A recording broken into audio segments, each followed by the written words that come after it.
Bien, bonjour à toutes et à tous, ravi de vous accueillir dans ce studio. Le webinaire d'aujourd'hui, qui est le webinaire de la Commission Financement de l'Institut de la Gestion Déléguée, son titre est « La gestion déléguée au service de la relance et au-delà ». Comme vous allez voir, nous avons un ordre du jour assez complet. Ma grande crainte, c'est que nous avons de nombreux orateurs brillants. Tous les orateurs ont énormément de choses à dire, donc je vais leur demander d'être aussi brefs que possible. Et d'ailleurs, je vais donner l'exemple de la brièveté en précisant quand même que les internautes peuvent poser des questions que je verrai et donc qui permettront d'animer la séance s'il y a beaucoup de questions. Et sans plus attendre, je vais passer la parole à Alain Quinet, président de la commission financement de l'IGD et par ailleurs directeur général exécutif de SNCF Réseau, sachant que le président du Ménil fera une conclusion. Alain, à toi. Merci beaucoup Pierre, bonjour à toutes et à tous. Je vais essayer de respecter cette consigne de brièveté, mais malgré tout dire quelques mots d'introduction parce que ce webinaire marque une étape importante dans la vie de la commission financement de l'IGD qui a maintenant 4 ans. Et je pense qu'un des intérêts de ce type de webinaire, c'est justement de prendre un petit peu de recul pour prendre la mesure des transformations qui sont à l'œuvre dans le monde de l'infrastructure. Les infrastructures, on les définit souvent de manière d'ailleurs assez juste par le fait que ce sont des actifs à durée de vie longue sur le plan physique, sur le plan économique. Mais ces infrastructures à durée de vie longue, elles s'inscrivent dans un environnement économique, technologique, environnemental, social et sanitaire qui se transforme très vite. Et donc le constat, le paysage que l'on peut faire aujourd'hui, il est assez différent de celui qu'on pouvait faire lorsqu'on avait commencé nos travaux. Parce que si je résume de manière un petit peu simplifiée sans doute, il y a 4 ans, quand on a commencé nos travaux, l'image qu'on avait des infrastructures, c'est que la France était dotée de réseaux matures en matière de transport et d'énergie, qu'il fallait compléter essentiellement par un déploiement de la fibre optique. On avait des infrastructures qui étaient de plus en plus régulées, et puis une forte appétence des investisseurs pour les infrastructures qui apparaissaient vraiment comme des valeurs de père de famille ou des rentes parfois, hein, si on voulait prendre un ton un peu polémique. Et ce qui est vrai, c'est qu'en 5 ans, la lecture des infrastructures a beaucoup changé. Ce qu'on voit d'abord, c'est qu'il y a des besoins nouveaux qui s'expriment, hein, au titre notamment de la transition énergétique et de la transition numérique. Et puis on voit aussi que les risques qui nous ont beaucoup occupés dans nos travaux pendant 4 ans, c'est pas un vain mot, hein, que les risques se matérialisent. Il y a à la fois les risques de court terme qui sont manifestés avec beaucoup de violence dans certains secteurs, avec des baisses de trafic, notamment dans les transports, et puis des risques de moyen long terme qui commencent à se matérialiser, rupture technologique, changement climatique. Voilà, donc je pense que c'est important qu'on puisse, à l'occasion de ce webinaire d'1h30, prendre la mesure des risques, mais aussi des opportunités qui restent très, très grandes. Voilà, Pierre, je te redonne la main pour animer notre webinaire. Tu étais un exemple de clarté, de brièveté, je suis très impressionné. Dans ce webinaire, nous allons avoir d'ailleurs 2 parties. La première va être le court terme, comment le choc s'est produit, et comment donc la finance et l'industrie ont résisté au choc, et comment le plan de relance essaie de remédier au choc. La deuxième partie sera une deuxième partie plus de moyen terme.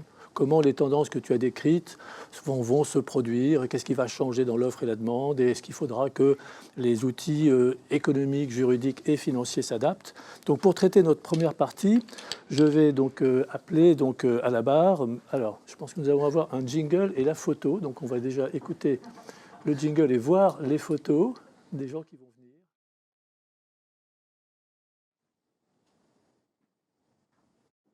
Et là, on voit les 3 rapports que nous avons faits, comme l'a dit Alain. Donc, premier rapport sur la maîtrise d'ouvrage public et privé, deuxième rapport sur la transition écologique, troisième rapport sur la consolidation, rapport très statistique. Donc, si vous voulez lire ces documents, on sera ravis de les mettre à votre disposition. Et là, nous devrions avoir des photos et un jingle, je crois, si je ne m'abuse.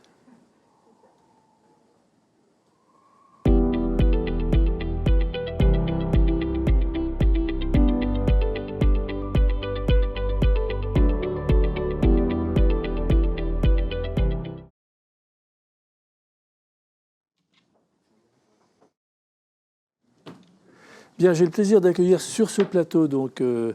Nicolas de Saint-Martin, président de la commission économique et juridique de la Fédération professionnelle des entreprises de l'eau. Et aussi, j'accueille aussi, mais digitalement cette fois, Laurent Chabot, qui est Managing Director à la Société Générale et responsable des infrastructures. Et donc, Nicolas, si vous avez la gentillesse de nous dire comment votre secteur et le secteur des infrastructures a résisté au choc et comment la gestion déléguée a permis d'avoir la souplesse nécessaire pour survivre et assurer la continuité du service public. Oui, bonjour. Bon, ça marche, non? Les slides passent ou pas là? Alors, je clique. Oui, les slides passent, oui, bon. Tout à fait. Oui, donc, je représente les entreprises de l'eau et évidemment la continuité et la résilience dans un secteur, dans une activité aussi essentielle que l'eau et l'assainissement, c'est un impératif, j'allais dire, naturel. C'est-à-dire que confinement ou pas confinement, de toute façon, les gens continuent à avoir besoin d'eau potable et il fallait continuer à assainir les eaux usées. Donc nous représentons un secteur avec des entreprises qui sont spontanément organisées pour faire face à peu près toutes les situations de crise et nous avons forcément des plans de continuité d'activité pour ce genre de situation. Nous faisons régulièrement des exercices de gestion de crise. Donc j'allais dire c'est quand même, heureusement pour tout le monde du reste, dans notre ADN. La dernière chose qu'on peut quand même souligner, c'est que nos entreprises ayant une base nationale ont quand même toujours aussi au fond la base suffisante pour avoir en gros, pour avoir tous ces moyens mutualisés, toutes ces compétences, toutes ces expertises qui sont forcément au service de tout le périmètre que nous gérons, mais qui serait évidemment plus difficile d'avoir sur un petit service plus isolé. Donc la taille est importante pour assurer une gestion de crise de qualité.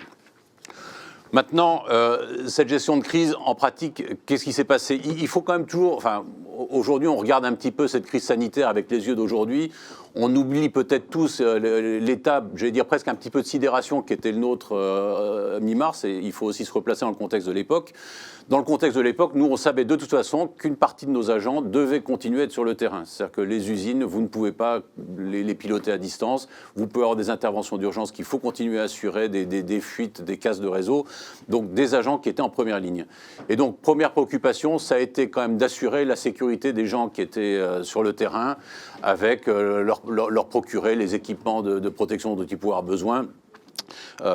Réviser tous les protocoles sanitaires, parce qu'encore une fois, on a des procédures, mais il fallait forcément un petit peu les adapter avec des cellules de crise et des spécialistes qui se sont activés dès qu'il a fallu. L'autre chose, encore une fois, on ne savait pas mi-mars si le pays allait continuer à tourner ou pas, si les frontières resteraient ouvertes ou pas. Aujourd'hui, on a des produits, des réactifs, par exemple pour potabiliser l'eau, qui peuvent venir d'Allemagne ou d'Espagne. Tout ça, il a fallu sécuriser un petit peu rapidement, grâce à nos organisations internes, l'approvisionnement de ces produits qui sont essentiels. Après, on a dû faire face, et encore une fois, ça a été tout le rôle des cellules de crise, à des problématiques spécifiques. C'est-à-dire qu'en gros, les bouts de stations d'épuration, par exemple, contiennent des résidus de virus, on le sait. Jusqu'à quel point est-ce qu'ils sont actifs, pas actifs, on ne sait pas encore très bien, mais dans le doute, on a dû mettre en place des processus pour hygiéniser ces bouts en liaison forcément avec les différents ministères compétents et trouver rapidement des solutions techniques qui permettent de gérer ça sans risque. Et puis, encore une fois, autre chose importante, c'est qu'on s'est organisé, les entreprises se sont organisées au début parce qu'on ne savait pas vraiment où on mettrait les pieds. Pour dire, on sait qu'on va avoir des personnels qui seront en première ligne, on ne sait pas quel sera le taux d'atteinte de l'épidémie, je me remets mi-mars, et donc on avait constitué assez rapidement un dispositif de réserve avec des gens qui devaient surtout rester à l'isolement chez eux, en disant, si la première ligne venait à tomber, vous serez amenés à prendre la relève, et en faisant en sorte surtout que ces gens ne se croisent pas. Donc avec le temps, évidemment, on a adapté le dispositif, on a vu que finalement, moins de gens tombaient malades grâce au confinement que ce qu'on pouvait craindre au début, mais on s'était un petit peu organisé pour avoir cette solution de précaution. Alors après, donc c'est un exemple. Finalement, comment est-ce qu'on peut faire un petit peu la preuve que ça a fonctionné? D'abord, ce sont les retours internes qu'on a eus. C'est-à-dire qu'on a vécu collectivement dans toutes nos entreprises un très fort engagement de l'ensemble du personnel. Nous n'avons eu aucun droit de retrait, même sur les stations d'épuration où les gens au début disaient oui, mais quand même, il y a du virus dans les eaux usées, qu'est-ce qu'on respire, etc. Donc aucun droit de retrait, très fort engagement des collaborateurs. Et ça, je pense que c'est un événement fondateur fort pour nos entreprises. Après, la continuité du service, c'est un peu la preuve par l'exemple, elle a été assurée. Et ce qui est intéressant, c'est que tous les ans, la profession fait un baromètre de l'eau. Et il se trouve que l'édition qu'on a faite cette année était post-crise.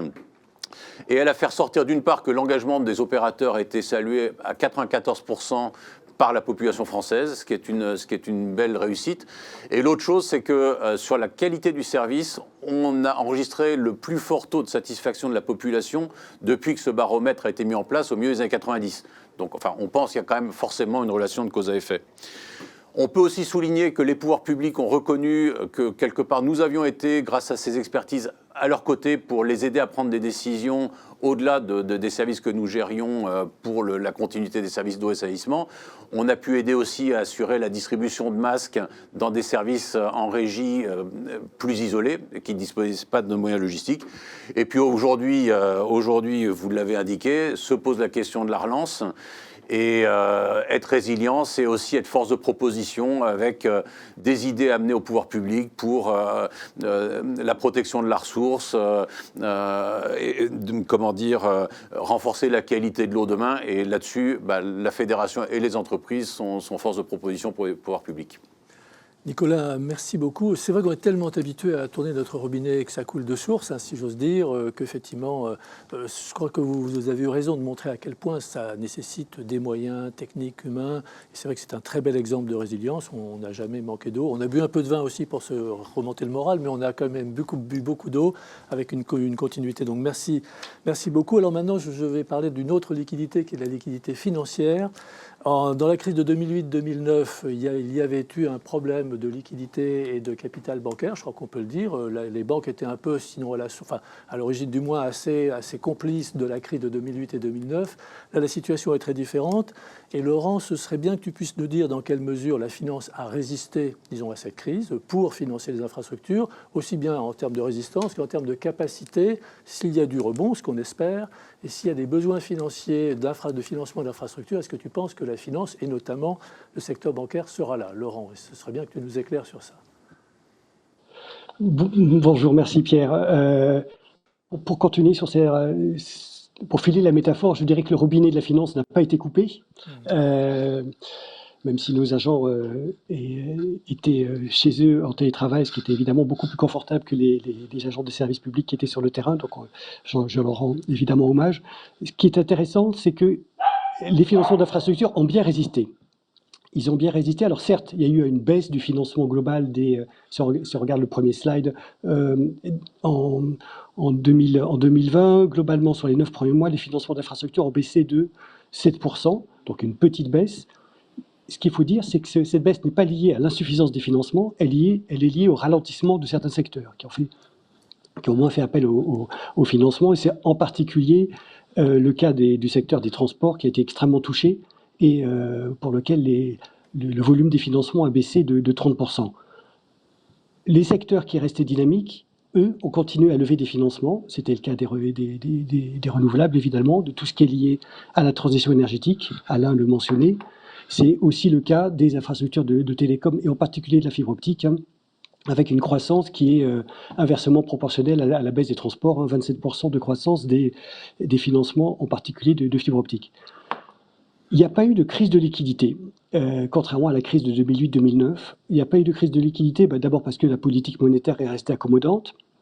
Il y a eu un soutien aussi des politiques économiques gouvernementales. Et fondamentalement, les bilans bancaires sont beaucoup plus sains pour toutes les banques européennes qu'en 2008-2009.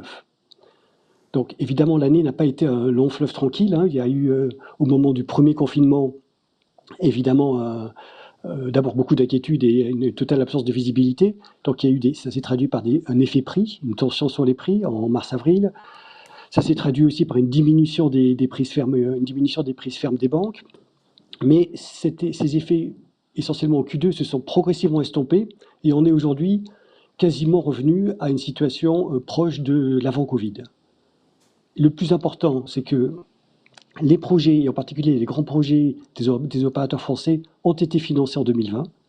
Alors la fibre optique, j'en ai parlé, c'était massif. Le projet d'investissement dans la fibre du territoire d'Iliad a levé 2,3 milliards d'euros. Le projet Nextloop de Bouygues Telecom et Cellnex, 600 millions. Les réseaux d'initiatives publiques dans les régions, plusieurs centaines de millions d'euros. Dans les transports aussi, il y a quelques projets qui ont été closés. Dans le contexte qu'on connaît, l'aéroport de Nice a eu un refinancement obligataire. Alors, je sors de la France, mais ça intéresse, c'est un sponsor français, le PPP routier de Binaistra de Bouygues en Croatie a été financé à hauteur de plus de 900 millions d'euros de financement bancaire. Et dans le secteur de renouvelable, on peut citer le parc éolien en mer de Fécamp pour EDF Énergie Renouvelable, donc à hauteur de 2,4 milliards. Donc, les grands projets ont été financés, il y avait de la liquidité pour ça. Pour illustrer peut-être de manière un peu plus précise, je vais commenter deux graphiques. Le premier, celui qui apparaît à l'écran, donc c'est l'évolution des financements d'infrastructures depuis 2017. Évolution en volume et évolution aussi par type de financement. Alors ce qui est frappant, c'est que le marché est largement dominé depuis 3 ans, 4 ans, par les financements des infrastructures existantes, ce qu'on appelle les financements brownfield, les financements d'acquisition, les refinancements, qui représentent à peu près le triple du financement des nouveaux projets. C'est lié au fait qu'on est sur un marché européen mature des infrastructures, peu de très grands projets, notamment peu de très grands projets de transport. Si on regarde les nouveaux projets en particulier, ce qui est intéressant, c'est de constater qu'il n'y a pas eu de changement entre les 9 premiers mois 2020 et les 9 premiers mois 2019. Il y a eu le même volume de nouveaux projets qui ont été financés par les banques, par les investisseurs institutionnels également. Et si on regarde le slide suivant, graphique qui est extrêmement intéressant, et donc c'est l'occasion de mettre en évidence le rôle des banques françaises. On a la chance d'avoir une place de Paris extrêmement dynamique sur les infrastructures. Alors c'est vrai des grands opérateurs, c'est vrai des fonds d'infrastructure, des avocats et des banques. Et si on regarde les financements dans la zone Europe, Moyen-Orient, Afrique, les 5 principales banques, en termes de prise ferme d'opérations, dans les 5 principales banques, il y a 4 banques françaises. C'était vrai en 2020, donc Société Générale, Crédit Agricole, BNP Paribas, BPCE. C'était vrai en 2019, dans un ordre différent, mais les mêmes. Et ce qui est intéressant, au-delà des classements individuels, c'est vraiment cette place, ce rôle de la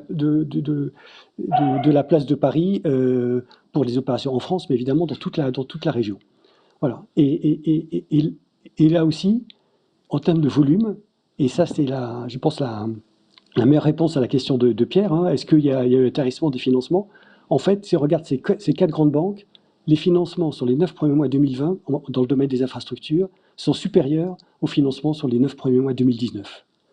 Donc on a une situation qui reste... Alors, il y a eu des moments difficiles dans l'année, évidemment, mais globalement, si on prend du recul, on a une situation qui reste très favorable en termes de disponibilité des liquidités et aussi d'intérêt de tous les prêteurs, et ça c'est les banques, c'est aussi les fonds de dette, pour cette classe d'actifs infrastructures qui est extrêmement intéressante. Voilà.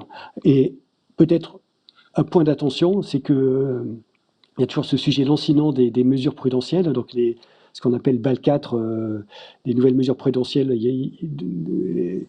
sont attendues avec un texte de la Commission européenne au milieu de l'année prochaine et qui devrait être appliqué à partir de 2023. On ne sait pas encore comment vont être traités les financements d'infrastructures, mais bon, les pouvoirs publics français sont au courant du sujet et en tout cas, on voit qu'il y a une volonté des acteurs de rester présents et actifs dans le secteur.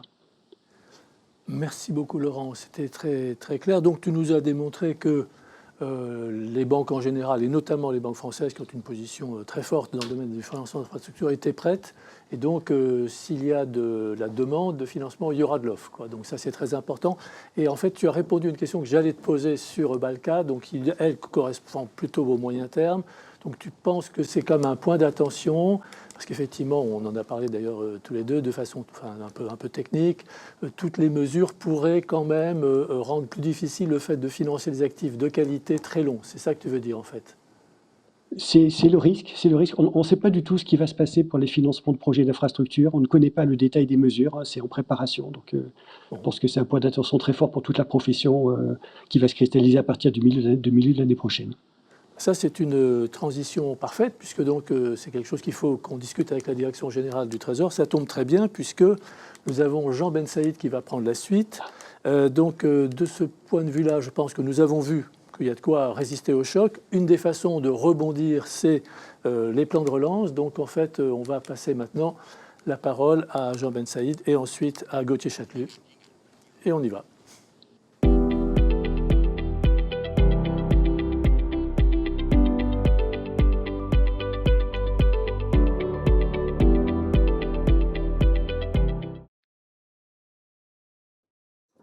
Oui, bonjour à toutes et à tous. J'espère que vous m'entendez bien. Je suis ravi de vous retrouver aujourd'hui. Donc, je vais effectivement vous faire un point à date sur le plan de relance français, qui est inclus évidemment dans un plan de relance européen, comme vous le savez. Et je vais m'intéresser plutôt à sa mise en œuvre et à son exécution quelques mois après son annonce. Donc je ne sais pas si vous avez voilà le slide. On va passer tout de suite à la page numéro 3. Voilà, donc je rappelle rapidement de quoi il s'agit. Donc c'est un plan de 100 milliards d'euros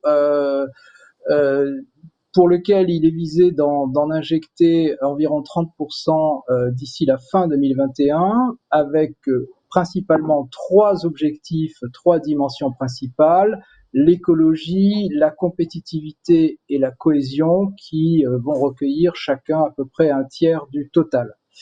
Les objectifs finaux de ce plan sont assez ambitieux. D'abord, sur le plan de la croissance, puisque ce plan devrait conduire à un supplément de croissance d'environ 1,5 point dès 2021 par rapport à un scénario sans plan de relance, et la création de 160 000 emplois. Et puis, deuxième dimension importante, ce plan s'inscrit dans un objectif de transition écologique avec un objectif de diminution de 57 millions de tonnes des émissions de CO2 de la France. Je rappelle enfin, comme je l'ai dit en introduction, que ce plan s'inscrit dans un plan plus large qui vise toute l'Union européenne et que le plan français devrait être financé à hauteur de 40% par l'Union européenne. Je passe tout de suite à la mise en œuvre, puisque ce rappel ne visait qu'à vous rafraîchir les idées sur ce qui a déjà été annoncé abondamment depuis le mois de septembre. Pour vous dire que dès 2020, en fait, une partie du plan de relance a déjà été engagée à hauteur de dizaines de milliards, en particulier pour traiter les sujets les plus urgents, l'aide aux collectivités territoriales pour 4 milliards d'euros, l'aide au secteur ferroviaire et évidemment les aides à l'emploi des jeunes, notamment la relance de l'apprentissage. Je voulais également insister sur, je vous demande de passer à la slide suivante, s'il vous plaît. Voilà, sur le fait que le plan de relance en fait démarre assez bien et même plus rapidement que ce qui était envisagé. Je viens ensuite sur les dispositifs qui concernent plus spécifiquement le secteur de l'investissement public, mais je voulais quand même rappeler que les premières mesures annoncées rencontrent un succès certain. C'est vrai pour l'emploi des jeunes, avec notamment les aides à l'apprentissage qui montrent des chiffres impressionnants depuis le début de l'été. De fait, à la fin octobre, on avait à peu près autant d'embauches de jeunes de moins de 26 ans sur des contrats d'au moins 3 mois que ce n'était le cas l'année précédente, ce qui est en soi une prouesse compte tenu du contexte économique. Il en est de même sur la partie verdissement du parc automobile, avec les différents dispositifs qui ont été mis en place, ou sur la rénovation des bâtiments privés avec le doublement de dispositifs MaPrimeRénov'. On passe à la slide suivante, s'il vous plaît. Voilà. Par ailleurs, ce qui est intéressant dans ce plan de relance, c'est toute la partie appel à projet, où finalement l'État a décidé de faire confiance aux acteurs privés et publics pour que des projets émergent avec des objectifs généraux fixés par le gouvernement, mais une assez grande liberté de choix des projets. Alors c'est vrai dans le secteur industriel, et puis on le verra aussi tout à l'heure au sein du secteur public, mais dans le secteur, les aides apportées aux projets industriels ont été ouvertes à l'été, et on voit déjà un très grand engouement pour un certain nombre de dispositifs. C'est vrai pour le secteur de l'automobile et de l'aéronautique, puisque on a 1300 dossiers déposés, près de 300 sélectionnés au 30 novembre, et un montant d'investissement à réaliser d'environ 800 millions d'euros. C'est vrai en ce qui concerne la relocalisation dans les secteurs critiques, avec là aussi plus de 800 dossiers déposés et environ 530 millions de projets qui vont être soutenus. C'est vrai enfin sur le volet soutien aux projets dans les territoires, là aussi avec un assez grand appétit des acteurs pour ces dispositifs. Il y en aura évidemment d'autres, mais d'ores et déjà, on peut dire que la réponse des acteurs économiques aux incitations et aux dispositifs de financement envisagés par l'État est assez forte, et même plus forte que ce qui était envisagé. Je passe ensuite au volet suivant. Un volet qui concerne notamment la rénovation énergétique des bâtiments publics de l'État et de ses opérateurs. Alors là aussi, un succès extrêmement fort. On a lancé 2 appels à projets début septembre 2020 en disant finalement à tous les gestionnaires de bâtiments publics, présentez-nous des projets qui respectent 2 critères.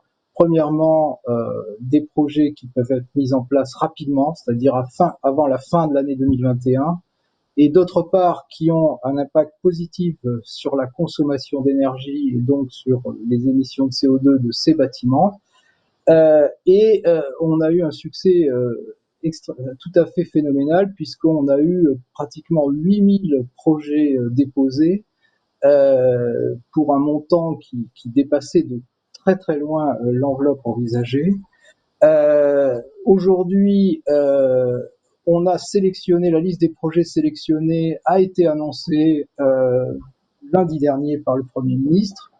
Donc au total, environ 4000 projets ont été finalement sélectionnés, qui ont des caractéristiques intéressantes, d'abord parce qu'ils sont répartis sur tout le territoire de la République, et y compris en Outre-mer, de manière assez équilibrée. D'autre part, qu'il y a à la fois des petits projets qui vont soutenir le secteur de l'artisanat et les PME de la construction et du bâtiment, et aussi un certain nombre de gros projets qui seront plutôt pour des entreprises de plus grande taille.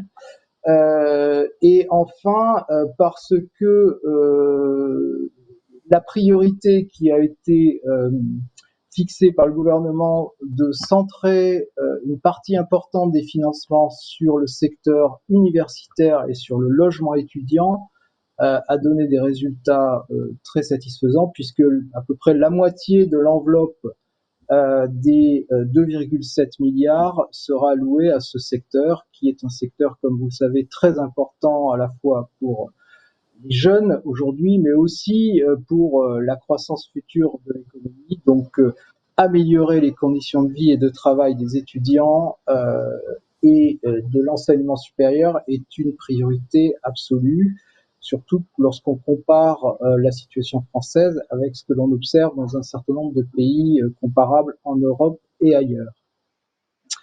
Je termine par le sujet plus large de l'investissement public dans les secteurs, notamment du transport.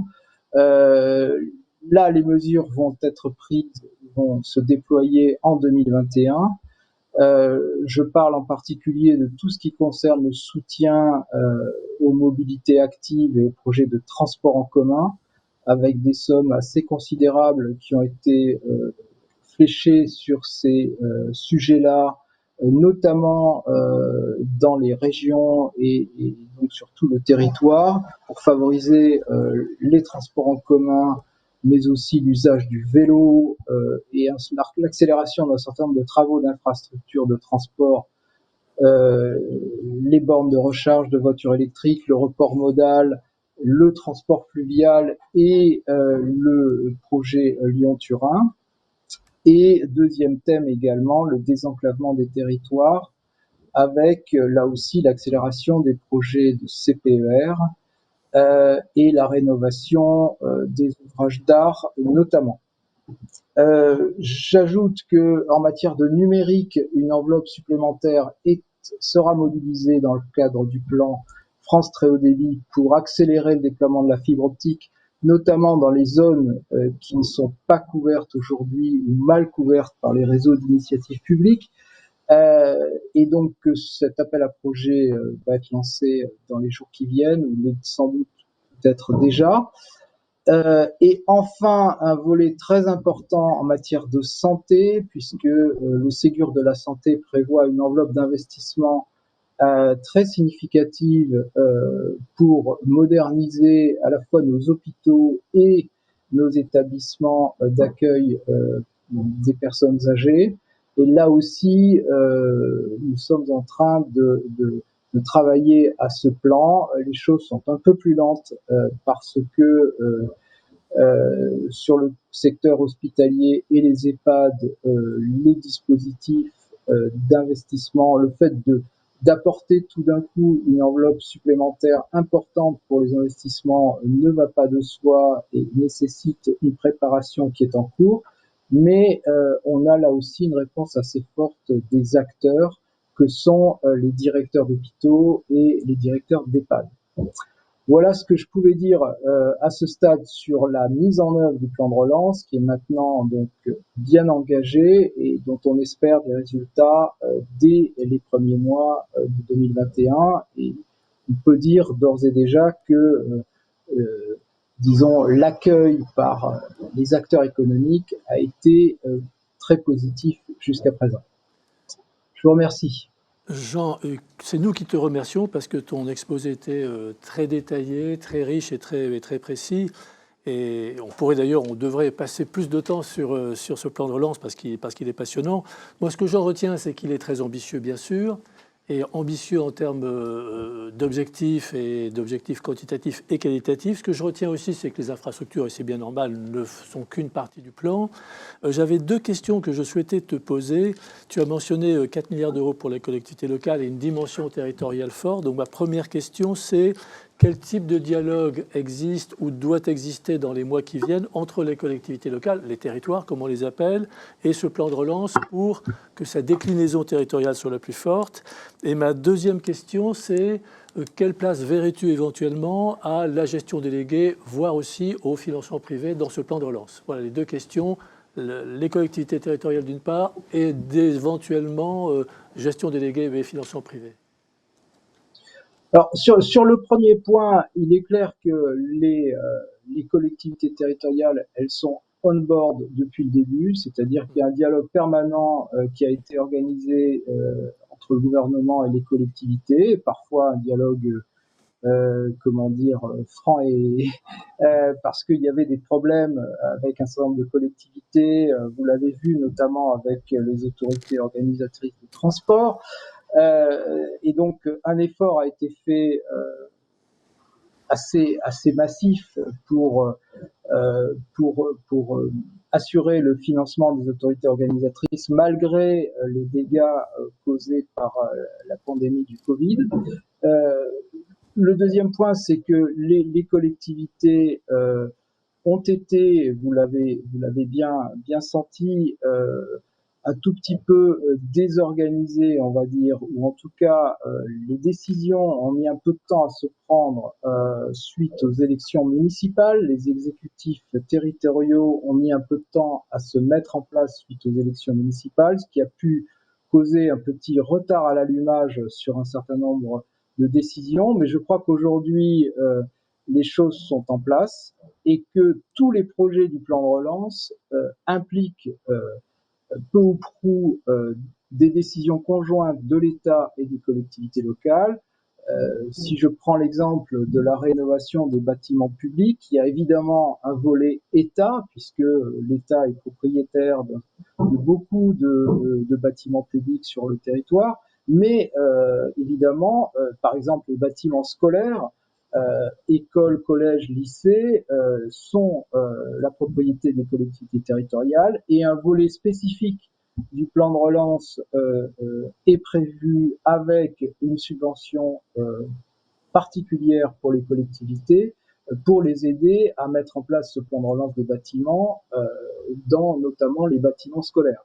Donc il n'y a pas de discontinuité, c'est pas un plan uniquement de l'État, c'est un plan conjoint des collectivités et de l'État. Et d'ailleurs, beaucoup de collectivités abondent les dispositifs prévus par l'État. Donc, je pense qu'il y aura évidemment énormément de projets qui impliqueront, c'est vrai aussi en matière de santé, à la fois une initiative de l'État et un financement ou une codécision par les collectivités. Deuxième point, la place de la gestion déléguée. Alors, il faut être tout à fait clair sur ce point. Il n'y a pas dans les dispositifs aujourd'hui sur la table d'orientation particulière pour favoriser la réalisation des investissements publics prévus à travers des partenariats publics-privés pris au sens large du terme. Ça, il faut être tout à fait clair là-dessus. Il n'y a pas d'idée de dire, par exemple, voilà, on leverage la partie publique du financement par du financement privé, en tout cas de manière massive.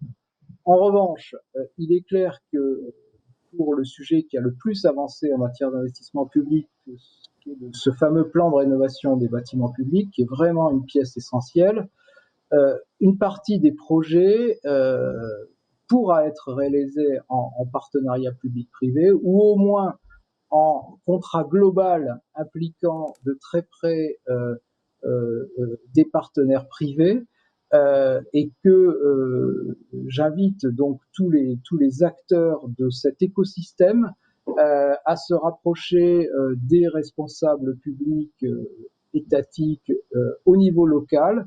Je parle en particulier des présidents d'universités, je parle des ministères les plus concernés, notamment le ministère de l'Intérieur, qui a beaucoup d'implantations au niveau local, parce qu'un certain nombre de ces projets seront réalisés à travers des contrats globaux et donc avec une implication extrêmement forte des partenaires privés dans la maîtrise d'ouvrage et l'exécution, et peut-être pour certains projets dans le financement.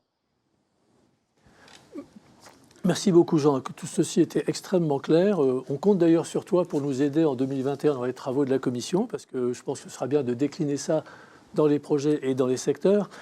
Comme on dit à propos des passages à niveau, qui sont d'ailleurs des infrastructures publiques, un train peut en cacher un autre. Là, c'est un plan de relance peut en cacher un autre. Il y a aussi un autre plan de relance français, qui est donc le plan de relance de la Caisse des dépôts et consignations. Et pour nous en parler, je vais demander donc à Gauthier Châtelu, qui est président, responsable du département des infrastructures et du transport dans la Banque des territoires du groupe donc Caisse des dépôts, de nous expliquer ce plan de relance de la Caisse des dépôts en termes de secteur et de modalités.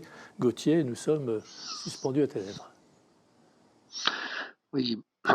Bonjour à tous. Alors, je suis directeur adjoint. Toujours difficile de passer après Jean et après le plan de l'État.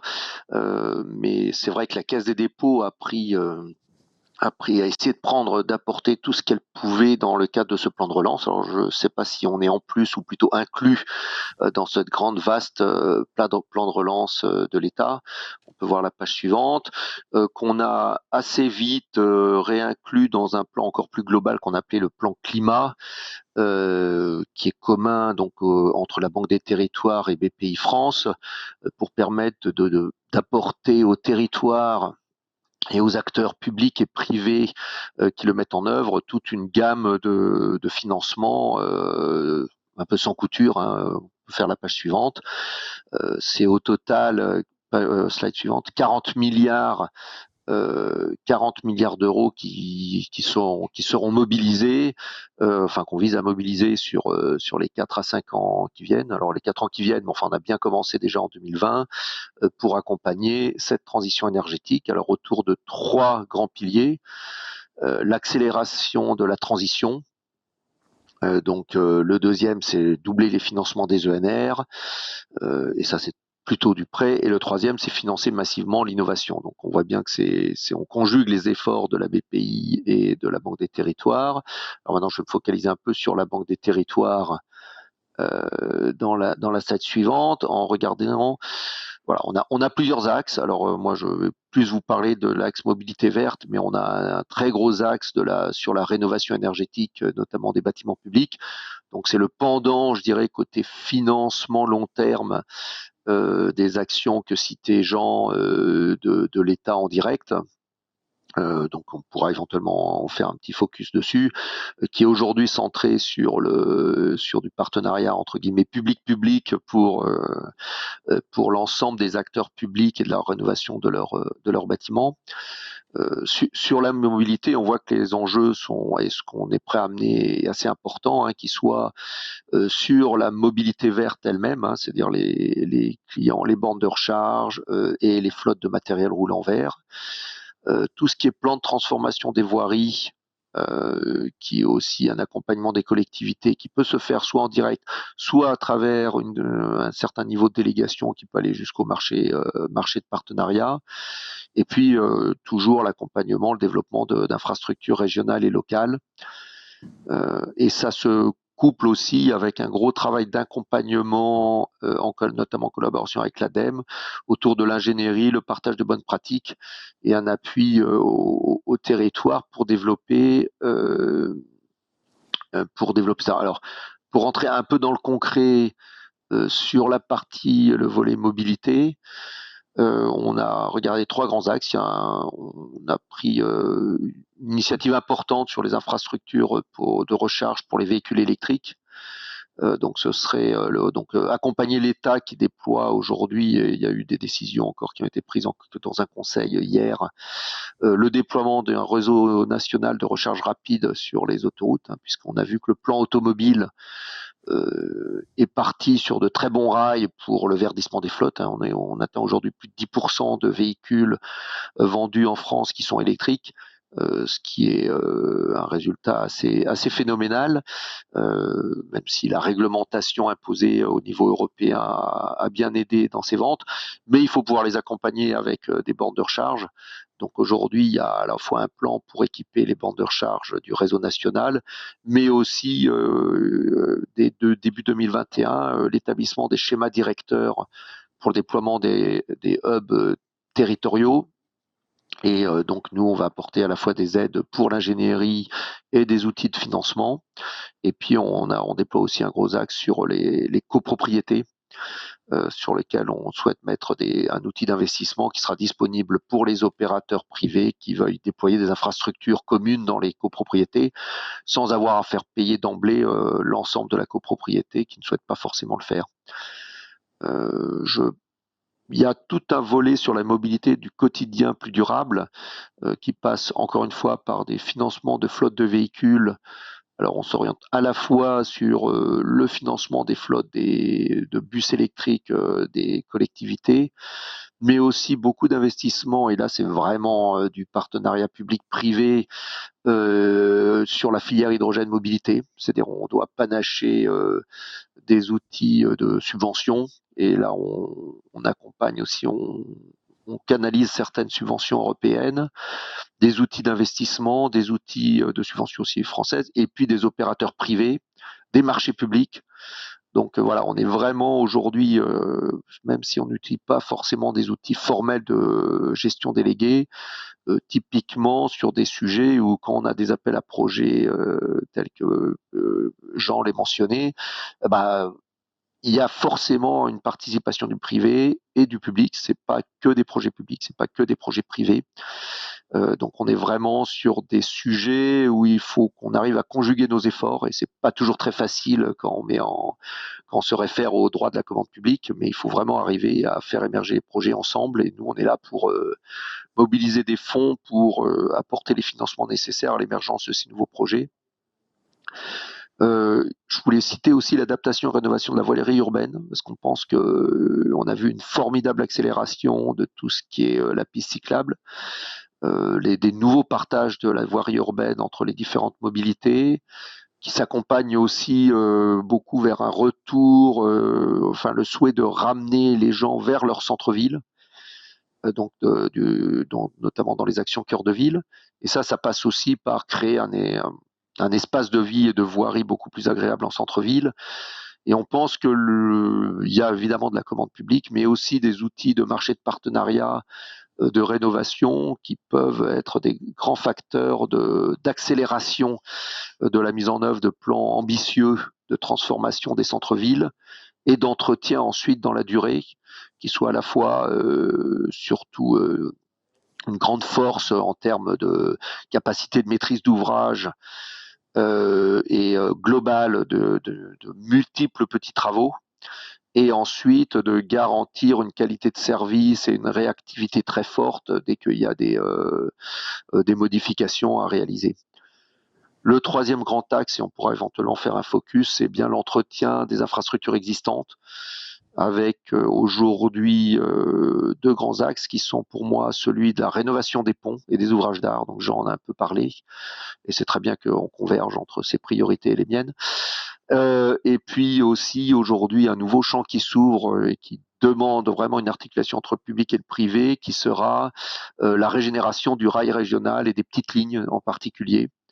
Là où SNCF Réseau ne peut répondre directement à la demande ou aux souhaits des élus, certaines lignes sont déjà abandonnées et les élus souhaitent les reprendre. On a changé un peu le paradigme vis-à-vis de ces infrastructures de rail plus locales. Et donc, il y a des nouveaux partenariats à envisager. Il y a des premiers appels d'offres qui sortent, et on souhaite vraiment pouvoir accompagner à la fois les collectivités et les acteurs privés pour ce nouveau chantier qui s'ouvre. Voilà pour brosser très rapidement. Évidemment, on pourrait y passer, comme tu le dis, beaucoup de temps, mais on n'en a pas. Très rapidement, ce qu'on fait. Gauthier, merci beaucoup. Je pense que tu as très bien montré beaucoup de choses. D'abord, la complémentarité, la cohérence entre le plan de l'État et le plan de relance de la Caisse. Je pense que tout ça est très, très imbriqué. Aussi, tu as cité beaucoup de secteurs. Chacun de ces secteurs mériterait une analyse très approfondie. L'hydrogène, la mobilité verte, les ouvrages d'art. Ce que tu as dit aussi, c'est très clair aussi, c'est l'importance de la dimension territoriale des collectivités locales. Je pense que ça aussi, c'est un point fort. Et aussi l'importance de la rénovation, de la maintenance et bien entendu les enjeux écologiques. Donc à ce stade-là, nous n'avons que 3 minutes de retard par rapport à notre timing, ce qui est pratiquement un miracle. Donc bravo, merci beaucoup à tous les deux. Je pense qu'on aura l'occasion de reparler de tous ces sujets qui sont passionnants. Clairement, je pense qu'il y a toute une palette de modes de réalisation et de financement. On peut aller du tout public au quasiment tout privé. Je pense qu'effectivement, entre les deux, il y a les contrats globaux avec financement public. L'IGD n'est pas du tout en train de vouloir vendre à tout prix les financements privés et la gestion déléguée, mais simplement, ce que nous essayons de faire dans ce webinaire et ailleurs, et ce qu'on essaiera de faire ensuite, c'est voir de quelle façon et dans quel cas cette gestion déléguée, avec ou sans financement privé, peut être utile. Je pense que dans le cadre de ce plan. Donc je pense que ainsi, ça clôt la première partie, qui était une partie, si j'ose dire, un peu le choc et la réponse au choc. Donc on va maintenant passer à une partie un peu plus de réflexion de moyen terme. Je pense que nous allons avoir droit à un jingle et à quelques photos, et je vous remercie beaucoup.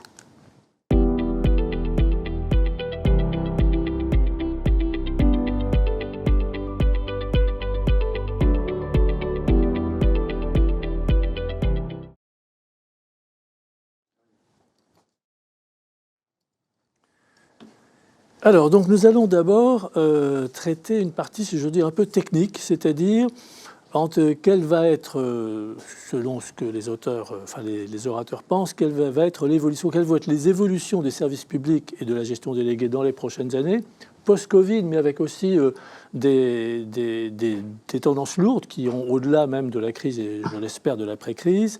Et donc pour ceci, nous allons avoir donc successivement M. Charles-Éric Lemaignan, qui est vice-président de l'Assemblée des communautés de France, qui je crois en distance, si je veux dire. Ensuite, nous aurons Mme Le Gall, directrice générale adjointe de NJ Solutions, et M. Emmanuel Pélisson, président de Finance Consult. Et les trois vont nous dire comment ils voient l'évolution de la demande, quelle va être la demande d'infrastructures publiques et de services publics liés à ces infrastructures. Et donc le président Lemaignan est là. Donc président, vous avez la parole. L'enseignement de la crise, il a été dit, c'est que les services publics se sont montrés remarquablement réactifs par rapport à cette pandémie. On l'a vu pour l'eau, c'est tout aussi vrai pour le transport, pour les déchets et pour la restauration collective. Alors, simplement, on a comptabilisé les uns et les autres les dépenses supplémentaires, les dépenses en moins et les recettes en moins. Et maintenant, il faut, entre les délégants et délégataires, il faut maintenant faire les comptes. Et c'est pas simple parce qu'effectivement, répartir la charge est compliqué, cela va de soi. Ce que je note, c'est vraiment que ces négociations sont en cours, elles se passent plutôt bien, même si c'est bien sûr difficile. Et il y a une volonté d'aboutir à un équilibre entre les uns et les autres, entre les délégants et les délégataires, avec aussi une participation de l'État qui doit prendre en compte donc les effets, par exemple, du chômage partiel. Alors maintenant, quel changement mettre en place pour l'avenir? Alors, moi je pense, primo, il y a deux axes. Primo, faire évoluer le cadre de nos DSP et deuxièmement, faire la gouvernance. Faire évoluer le cadre de nos DSP, je constate d'abord une méconnaissance très forte à la fois des règles juridiques et des règles financières pour nos politiques publiques de la part des élus. Et cela a conduit, d'une part, à compliquer inutilement les négociations entre délégants et délégataires, et deuxièmement, à renforcer l'approche beaucoup idéologique de la gestion de ces services publics, en particulier le fameux débat de la privatisation par rapport à la délégation. Alors, là-dessus, la pédagogie, elle est intéressante. Je crois vous avez fait, l'IGD a fait un excellent document, pardon, sur la commission juridique et la commission financement, mais sur l'exécution des contrats de la commande publique à l'épreuve de la crise sanitaire. C'est un excellent document, justement pour voir, pour objectiver les négociations qu'il doit y avoir pour se répartir cette charge. Moi, je note qu'il faudrait probablement réviser, réétudier quelques règles juridiques. Par exemple, l'équilibre économique du contrat dans certains secteurs, évidemment remis en cause de façon durable. Dans les transports, personne ne sait si la clientèle va revenir demain, en 2 ou 3 ans. La même manière, l'événementiel est probablement durablement affecté dans ces grands équilibres financiers. Dès lors, aujourd'hui, la rupture de l'équilibre économique du contrat vaut remise en concurrence de la délégation. C'est pas sérieux, on ne peut pas faire ça. Il faut donc revoir cette situation. Deuxième élément, il faut certainement une plus grande souplesse de nos contrats par rapport aux innovations qui se multiplient, qui s'accélèrent aujourd'hui. Nos contrats, ils ont entre 6 et 10 ans, grosso modo, en politique publique. Et je vais prendre l'exemple que je connais particulièrement bien du transport. Dans le périurbain, à l'évidence, l'intelligence artificielle est en train de bouleverser complètement les pratiques de cette mobilité dans les secteurs périurbains et ruraux. Quand on a une délégation, moi je ne veux pas que mon délégataire m'impose sa solution unique pour gérer ces innovations. Mais en revanche, je n'ai pas du tout envie de remettre en cause le contrat global qui me lie avec lui. Et donc il faut trouver des solutions pour pouvoir faire évoluer le périmètre de ces contrats de délégation sans remettre en cause sa totalité. Et puis le troisième élément sur ces approches des contrats de délégation, c'est vraiment de la pédagogie, les modes de gestion des services publics. Et là, je renverrai vers un excellent document qui a été fait, non pas pour le coup par l'IGD, mais par la DCF avec Espelia et l'UNSPIC, sur construire la performance des services publics locaux. Et nous avions fait des recommandations. Je vais en citer 4 parce qu'elles me paraissent particulièrement éclairantes. 1. Clarifier les rôles du maître d'ouvrage et de celui qui gère. Objectif, éviter les faux débats sur la privatisation. Deuxième élément, utiliser les outils permettant de connaître les coûts complets, quel que soit le mode de gestion. Il faut comparer ce qui est comparable. Troisième élément, élargir les obligations de reporting, car en fait, il n'y a pas de DSP efficace s'il n'y a pas contrôle de la collectivité. Et enfin, quatrièmement, conventionner les objectifs de performance, quel que soit le mode de gestion, et y adosser une part de rémunération. Ça peut être un intéressement du délégataire, comme ça peut être, s'il y a une régie, une prime d'intéressement pour les agents publics. Ce qu'il faut, c'est effectivement objectiver le choix de la meilleure forme de gestion. Profitons de cette crise pour sortir des faux débats. Et puis, deuxième élément, des éléments d'une nouvelle gouvernance. Je crois profondément que le système qui a été initié par la LOM est un système intéressant. Des grandes politiques publiques avec un chef de file et des autorités organisatrices. Là-dedans, ce système peut se décliner pour les déchets, pour l'eau, pour les transitions écologiques, les services publics environnementaux, mais aussi pour l'habitat, comme pour la mobilité. Et enfin, je voudrais dire qu'il n'y a pas de relance durable s'il n'y a pas une implication forte des collectivités locales. Vous l'avez dit vous-même. Elles représentent 70% des investissements hors secteur militaire. Et moi, je dis simplement que les collectivités, pour investir, ont besoin de lisibilité de leurs recettes et de leurs finances, et qu'on facilite l'expérimentation locale, et qu'enfin, on parte des besoins locaux, c'est-à-dire des projets, en évitant le plus possible des appels à projets qui viennent d'en haut et qui nous forcent à faire des choses qu'on n'a pas, qui ne correspondent pas forcément aux besoins de nos territoires. Monsieur le Président, merci beaucoup. Alors vous avez totalement renforcé mes craintes et mes espoirs. Ma crainte, c'était qu'on ne puisse pas tout traiter au fond. Et mon espoir, c'est que ce que vous avez dit, comme ce qui a été dit, ce qui sera dit, nous donne envie de le traiter ensuite et d'aller au fond de tous ces sujets. Vous avez aussi parlé de l'insuffisance de diffusion de la connaissance des questions juridiques et financières. Moi, je dirais que c'est un défi, notamment pour nous, l'IGD. Si on peut contribuer à la diffusion de ce savoir et à le faire évoluer, on en sera ravis. Vous avez un peu taquiné aussi sur la commission juridique, la commission financière, etc. Rassurez-vous, on n'est pas comme dans Molière, entre le maître de ballet et le maître de musique. On adore travailler avec les autres. Et d'ailleurs, au sein même de l'IGD, la commission juridique, la commission financement, ce qui a été fait dans le domaine de la mobilité du quotidien, ce qui est en train d'être fait sur l'énergie, on essaie de mettre tout ça ensemble parce qu'il faut effectivement combiner tous ces ingrédients pour arriver à de bonnes choses. Vous avez aussi parlé d'expérimentation. Ce que je note aussi, c'est que vous plaidez, je pense que vous avez raison, vers des systèmes mixtes, c'est-à-dire pas nécessairement la concession pure et dure, pas nécessairement la régie absolue.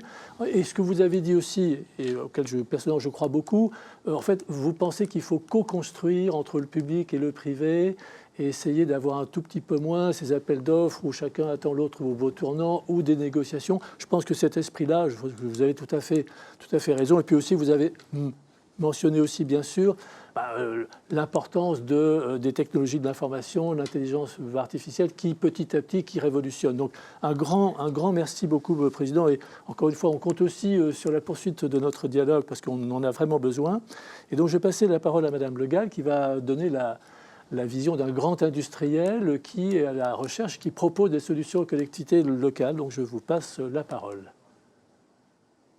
Merci Pierre. Bonjour à tous et merci de votre invitation à contribuer à travers ce webinaire aux réflexions, effectivement, aux enseignements de la crise et à échanger les perspectives en matière de gestion déléguée. Je vais le faire avec l'angle qui est celui effectivement d'Engie dans la mission et d'accompagner ses clients dans la transition énergétique.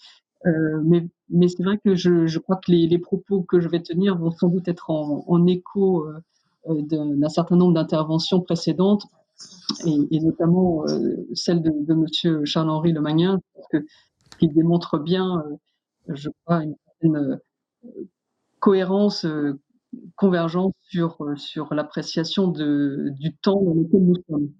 J'ai préparé quelques slides.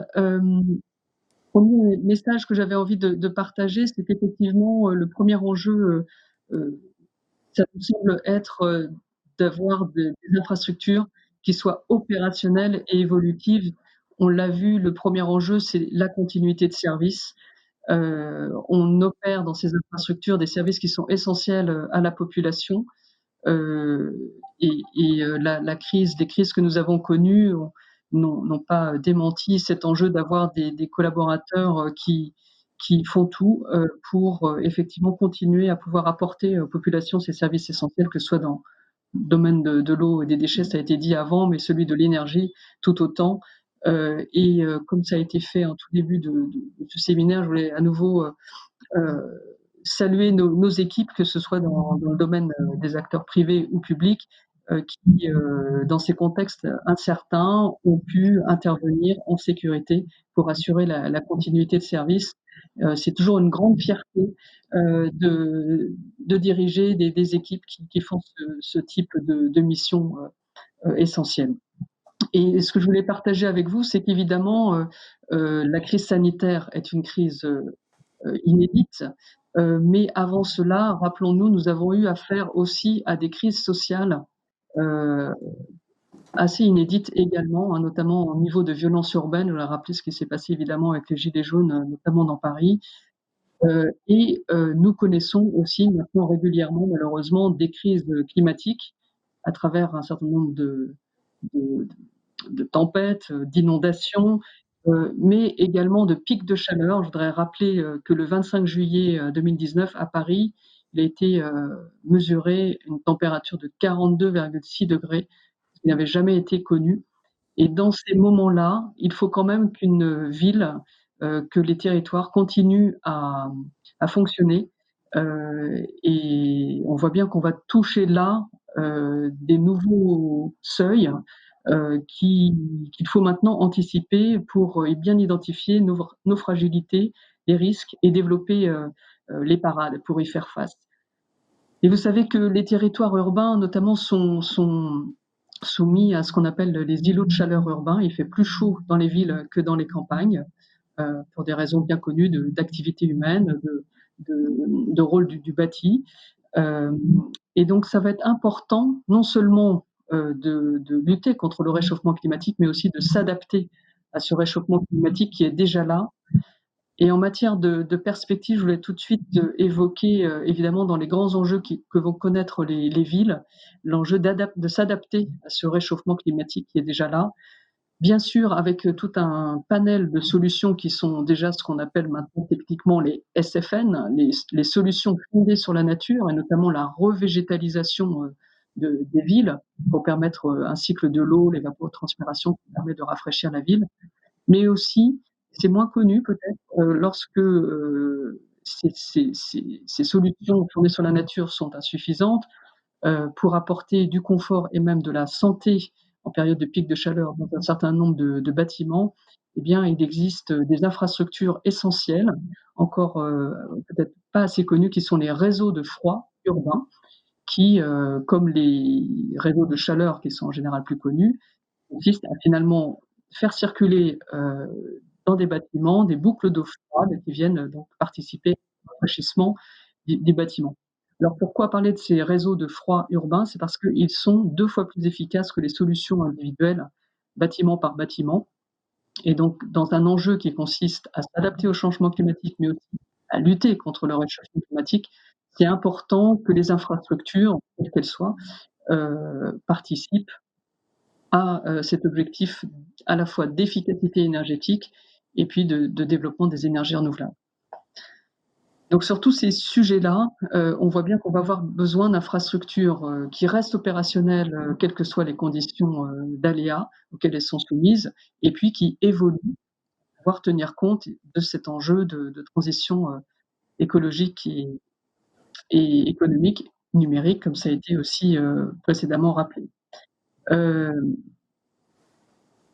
Donc la conviction que je voulais partager avec vous, c'est qu'effectivement sur tous ces sujets-là, et je crois que ça a été très bien dit par les intervenants auparavant, il va nous falloir de l'audace parce que cette transition énergétique, écologique qui est nécessaire, qui nous concerne tous, ben, ça veut dire la fin du business as usual. Transition, ça veut dire qu'il va falloir faire différemment, différemment ensemble. Ça a été très bien dit par Monsieur Lemagnin. Je pense que cet enjeu de co-construction va être essentiel parce que chacun a un bout des solutions qui doivent être qui vont avoir une dimension aussi d'innovation technologique. Je parlais des réseaux de froid urbains. J'aurais pu parler aussi du biogaz, qui consiste aussi dans des solutions qui sont très territorialisées. Ça fait vraiment partie de toutes ces nouvelles offres qui sont à développer dans les années qui viennent, mais aussi des innovations contractuelles, vous l'avez dit, parce qu'il va falloir pouvoir faire travailler ensemble différents acteurs et être capable de partager les risques, bien sûr, mais aussi les bénéfices. C'est l'ensemble de ces évolutions représentant, bien sûr, énormément d'opportunités, des opportunités partagées qui apportent beaucoup de valeur au territoire, non seulement ces valeurs essentielles, mais aussi de la réindustrialisation, de l'activité économique et beaucoup d'externalités positives qui accompagnent ces innovations.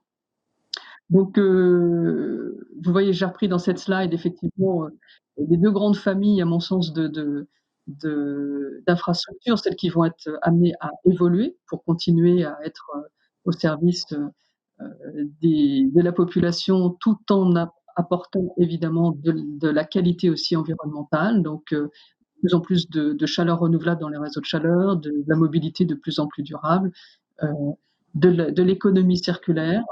Et puis, effectivement, de l'innovation avec des nouvelles gestions déléguées, sans doute à proposer. Les réseaux de froid, qui sont des infrastructures qui existent déjà dans une dizaine d'agglomérations en France, avec à Paris notamment, qui est le plus gros réseau de froid urbain, mais qui se développe dans plein de pays, dans plein de collectivités locales. Les contrats de performance énergétique, dont j'aurais peut-être pas le temps de parler, mais qui reprend exactement le point que vous avez évoqué précédemment, qui est de pouvoir travailler de manière à s'engager sur des résultats, s'engager sur des performances partagées et sur lesquelles l'ensemble des acteurs sont incentivés. La production d'énergie locale, renouvelable, soit les biogaz, les enjeux d'électricité renouvelable, bientôt l'hydrogène, et puis bien sûr tout ça aider des nouvelles infrastructures de données de plus en plus disponibles, mais qui posent effectivement un certain nombre d'enjeux techniques et de gouvernance. Voilà, donc pour vous dire en synthèse, évidemment, vous l'avez compris, que je vois beaucoup d'avenir à la gestion déléguée sur des enjeux essentiels pour les populations. Merci beaucoup, Carole. Vous avez donné des coups de projecteur et d'éclairage sur des enjeux absolument essentiels pour les prochaines années.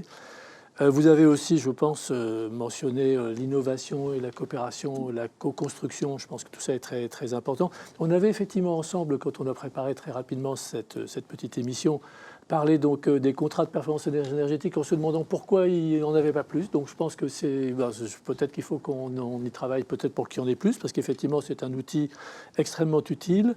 Donc merci beaucoup de cette intervention, je crois qu'il est très, très clair. J'en profite pour dire que Laurent Chabot disait qu'on avait un très beau secteur bancaire en France. On a un très grand et très puissant secteur industriel de solutions d'infrastructures avec des champions nationaux et mondiaux, et c'est une grande chance. Jean parlait de la compétitivité. Il y a un aspect compétitivité dans le plan de relance. Eh bien, la compétitivité, je pense, de ces grands groupes est là, et des entreprises aussi nouvelles est là aussi. Donc je pense que ce sont des atouts sur lesquels il faudra qu'on s'appuie dans les prochaines années.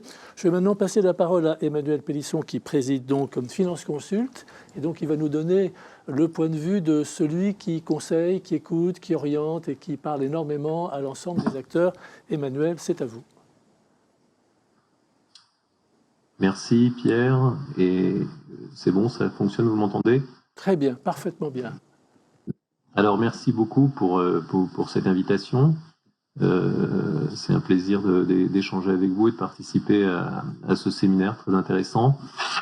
Et donc je vais essayer de vous donner quelques indications sur le thème, ce qui était comment comment nous percevons l'évolution des services publics à moyen terme dans le contexte actuel. Alors c'est vrai que ce n'est pas un sujet facile, et pour citer peut-être Pierre Dac, je dirais qu'il est très difficile de faire des prévisions, surtout quand elles concernent l'avenir. Mais je vais quand même essayer de dégager quelques tendances pour préparer cette intervention. J'ai essayé de regarder ce qu'on pouvait tirer aujourd'hui comme conclusion de la crise que nous sommes en train de traverser. Alors, difficile de prévoir l'avenir déjà parce qu'on constate que fin 2021, les prévisions qui avaient été réalisées par les commentateurs et par les analystes au sortir du premier confinement au mois de juin ont déjà été sérieusement contredites par l'actualité des derniers mois de l'année 2021. Par exemple, début 2021, on attendait un rebond, enfin mi-2021, juin 2021, nous quand on faisait les prospectives pour nos clients publics, on essayait de regarder les évolutions attendues du PIB, on s'attendait à un rebond de 8 à 9% en 2021.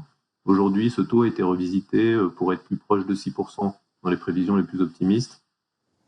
De la même manière, sur le secteur des transports urbains, qui est un secteur qui nous occupe beaucoup, on attendait un retour à la normale de la fréquentation des transports urbains qui était prévu plutôt vers la fin de l'année quand on réfléchissait en avril, et aujourd'hui avec le deuxième confinement, mais pas uniquement à cause du deuxième confinement, probablement on voit que cette fréquentation n'est toujours pas est loin d'être revenue évidemment à la normale. Alors dans ce contexte d'incertitude, quelles sont les tendances qui se dégagent? Alors, la première tendance lourde, évidemment, que tout le monde connaît, c'est, je ne vais pas trop m'appesantir dessus, mais je vais quand même la commenter rapidement, c'est une tension sur les finances publiques pour les années à venir. Alors, on est tous assez bien renseignés sur, on le lit quotidiennement dans la presse, le niveau de l'endettement de l'État français et les conséquences que ça pourra avoir à l'avenir. Mais il ne faut pas perdre de vue, ça a été très bien dit tout à l'heure, qu'aujourd'hui, 70% de l'investissement public est réalisé par les collectivités locales. Et donc, il est intéressant de se demander quel est l'impact de cette crise sur l'état des finances des collectivités. Un premier constat qu'on peut faire, c'est que cette crise intervient à un moment où les collectivités locales sortaient d'une période d'assainissement et de redressement de leurs comptes. Et donc, elles ont abordé en fait cette crise dans une situation qui était plutôt une situation positive. En fait, sur les 7 dernières années, l'épargne brute des collectivités locales en consolidé a été passée d'environ 30 milliards d'euros à pas loin de 40. On était, je pense, en 2019 aux alentours de 39 milliards d'euros. Et donc, cette situation a permis aux collectivités locales de jouer un rôle d'amortisseur et surtout on constate que la crise bien sûr a mis à mal les finances des collectivités locales, mais la situation est moins dramatique sans doute que celle qu'on pourra faire, que le constat qu'on pourra faire au niveau de l'État, avec une situation, en tout cas si on regarde par exemple cet indicateur d'épargne brute, l'augmentation des dépenses des collectivités locales en 2020 couplée à la diminution des recettes nous ramène environ 6 ans en arrière en termes d'épargne brute, c'est-à-dire à un niveau un petit peu supérieur à 30 milliards. Ça, je le tire de l'observatoire qui est réalisé, qui est réalisé par la Banque Postale des comptes des collectivités locales, qui est toujours un document très intéressant à consulter pour se rendre compte de la manière dont tout ça évolue. Alors, au-delà de ces conséquences financières pour les collectivités locales, je voudrais souligner un point qui est important, c'est que les collectivités locales, donc, elles sortent de cette crise avec des comptes dégradés, certes, mais de manière moins dramatique qu'au niveau de l'État. Et deuxième point que je note, c'est qu'elles ont fait pendant cette année un grand bond en avant en termes d'organisation et d'efficacité pour faire face à des crises comme celle du Covid. J'ai noté une très très grande différence entre le premier et le second confinement, c'est vraiment frappant. C'est-à-dire que lors du premier confinement, on a eu beaucoup de collectivités locales, même parmi les grandes, qui se sont retrouvées bloquées dans leur fonctionnement par manque de systèmes d'information qui permettaient de faire facilement du télétravail ou qui permettaient de partager facilement des informations dans un contexte de confinement. Et puis également, évidemment, il y avait un point très fort lors du premier confinement, c'était la suspension du second tour des élections municipales qui a bloqué globalement le fonctionnement des municipalités. Lors du deuxième confinement, on a constaté que les collectivités ont mis en place des outils qui leur ont permis d'assurer une très bonne continuité du fonctionnement de leur administration pendant le confinement, il n'y a eu aucun retard, à ma connaissance, enfin, pour ce que j'ai pu en voir dans le traitement des dossiers, voire plutôt une belle accélération sur la fin de l'année et une grande efficacité. Donc ça, c'est le premier point, c'était sur l'état à la fois financier mais aussi organisationnel de ce secteur public qui porte 70% de l'investissement public de manière un peu structurelle depuis des années en France. Deuxième constat qu'on peut faire, c'est que ça a été dit d'ailleurs un peu en filigrane, hein, c'est que les services publics, c'est difficile de parler des services publics en général, c'est-à-dire que les finances des services publics ont été mises sous tension, mais de manière très disparate en fonction des secteurs. On a des secteurs qui ont finalement moins souffert en fait de cette crise, c'est les secteurs qui ont en fait subi des augmentations de charges d'exploitation, mais qui ont vu leurs recettes pas ou peu baisser. Donc je pense par exemple au secteur de production d'ENR, les secteurs de distribution d'énergie, l'eau et l'assainissement est un secteur également qui est touché mais qui s'en tire pas trop mal. Il y a d'autres secteurs qui ont beaucoup plus souffert et qui ont vu à la fois une forte augmentation de leurs charges et une perte de recettes très importante. Donc les secteurs les plus évidents que je voudrais citer, par exemple le transport aérien, évidemment, on est à peu près sur moins 70% de chiffre d'affaires sur l'exercice 2020. Les transports urbains ont connu aussi une très très forte dégradation et une très grande tension sur le financement des transports urbains. Je pense également au secteur culturel, au secteur sportif et puis évidemment au secteur événementiel qui a été cité tout à l'heure. Dans l'événementiel, on a là aussi quasiment moins 70% probablement de chiffre d'affaires et de fréquentation cette année. Voilà. Alors, dans ce contexte-là, ce que je note aujourd'hui, c'est qu'il est très difficile aujourd'hui pour les nouveaux exécutifs de mettre en place leur plan prévisionnel d'investissement pour le prochain mandat.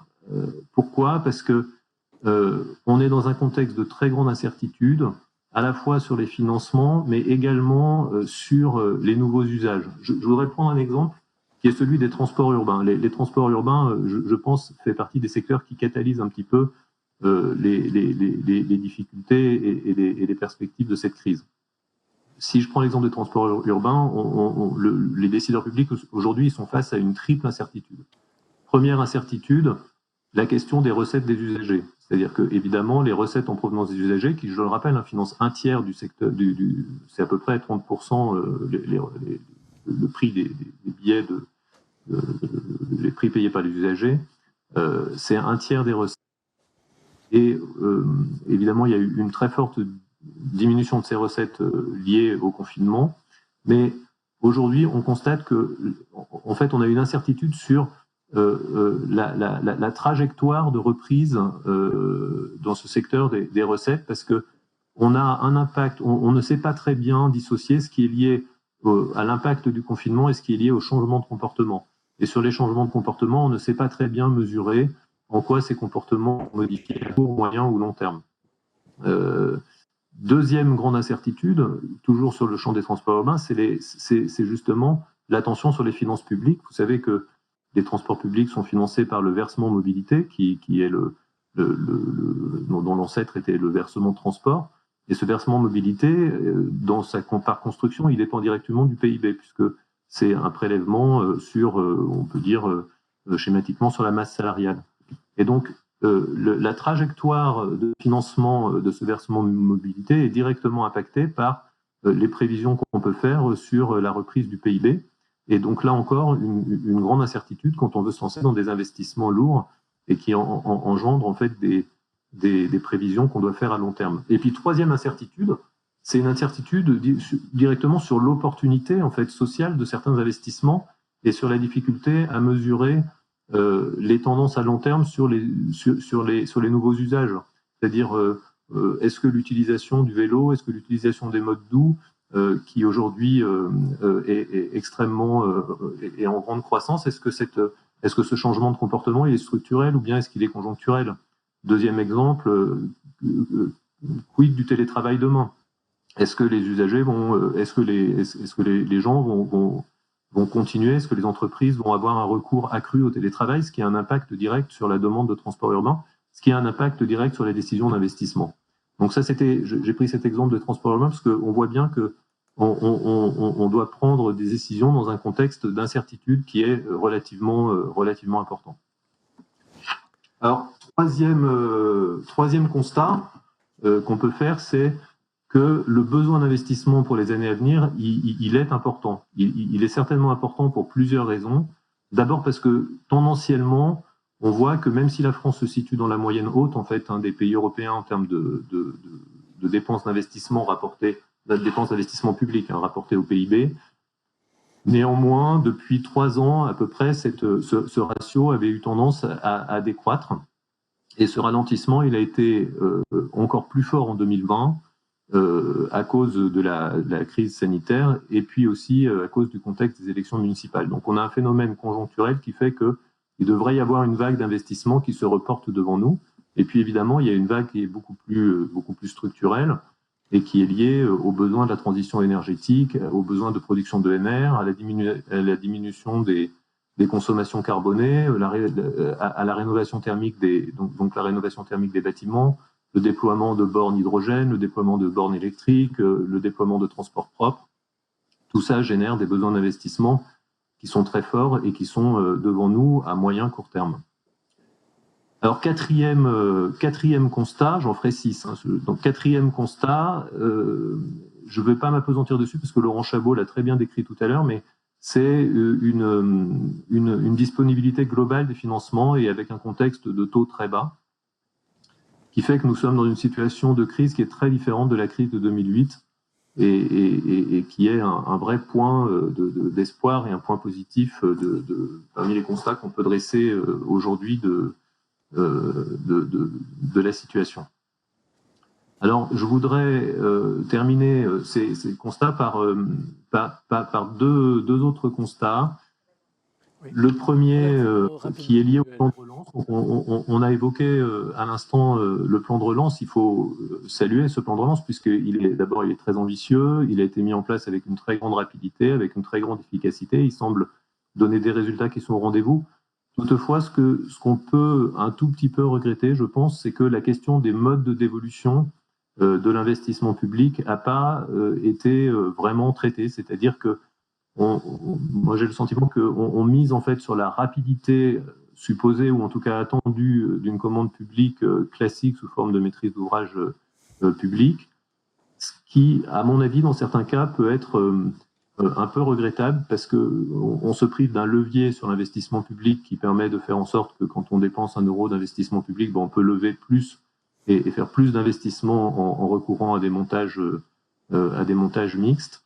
Et puis, on se prive également d'une réflexion à long terme sur la tenue des coûts, la tenue des plannings, la manière dont on veut piloter la qualité des services publics. Et je pense que on gagnerait à approfondir cette réflexion sur les modes de dévolution de ces investissements qui vont être lancés dans le cadre du plan de relance. Et ça fait écho à un 6e constat que je fais, qui est un constat qui n'est pas lié à la crise, qui est un constat durable, mais qui est une défiance quand même assez importante en France actuellement, relativement au montage PPP au sens très large et en particulier par exemple au marché de partenariat. Cette défiance, elle existe, elle est très forte, elle est un peu injuste. Quand je dis qu'elle est un peu injuste, c'est que par exemple il y a eu un excellent rapport qui a été fait par l'ANAP en 2015 qui comparait les 3 modes de dévolution qui avaient été utilisés pour procéder au plan de relance, au plan Hôpital 2007 et puis Hôpital 2012, et qui montre que les marchés de partenariat, en tout cas les contrats de partenariat, ont donné d'excellents résultats, que ce soit en termes de tenue des délais ou de tenue des coûts, puisque de mémoire, je donne des chiffres un peu imprécis, mais les investissements qui avaient été réalisés en marché de partenariat ont connu des dérives de coûts de l'ordre de 2%, moins de 2%, 1,8%, alors que les investissements qui avaient été lancés sous forme de maîtrise d'ouvrage ont des ratios compris entre 20 et 30% de dérapage par rapport aux estimations initiales. Et ce rapport a trouvé relativement peu d'écho, en fait, au sein vis-à-vis des décideurs. Et je trouve que ce contexte a conduit à créer un cadre réglementaire qui fait qu'aujourd'hui, un décideur public qui voudrait se lancer dans ce type de contrat se retrouve pris dans un carcan réglementaire qui fait qu'il est à peu près certain de perdre entre 6 et 18 mois sur son planning s'il veut pouvoir recourir à un contrat de ce type-là. Et donc ça fait écho à ce que vous disiez, Pierre, tout à l'heure, sur, par exemple, les marchés de performance énergétique. les marchés de performance énergétique sont des marchés qui, aujourd'hui, devraient permettre d'adresser une demande très forte de rénovation thermique des bâtiments, et c'est des marchés qui permettent de monétiser les économies d'énergie, donc d'avoir un effet de levier sur l'investissement de rénovation énergétique des bâtiments. Et je suis quand même étonné, mais à moitié étonné, mais je constate qu'aujourd'hui, ces marchés, on y a très peu recours, et ce qui, à mon avis, est un facteur limitant dans le contexte postérieur à la crise. Voilà, je voudrais juste peut-être terminer en disant que je constate Emmanuel, également... parce que là, on est en train de déraper un petit peu dans le temps. Pardon. Ah, je dérape, pardon. Eh ben, je termine là-dessus alors. Collectivement. Hein.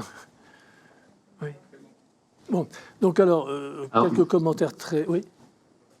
Quelques commentaires très rapides. Effectivement, je crois que c'est bien de signaler la relativement bonne santé des collectivités locales, qui est une chose très très importante. Vous avez aussi parlé d'un élément, c'était bien de l'introduire, de l'incertitude. Donc c'est vrai qu'il va falloir dans les prochaines années à la fois qu'on essaye d'aller vite et de pas trop se tromper sur les orientations, parce qu'il y a de l'incertitude. Sur le PIB, la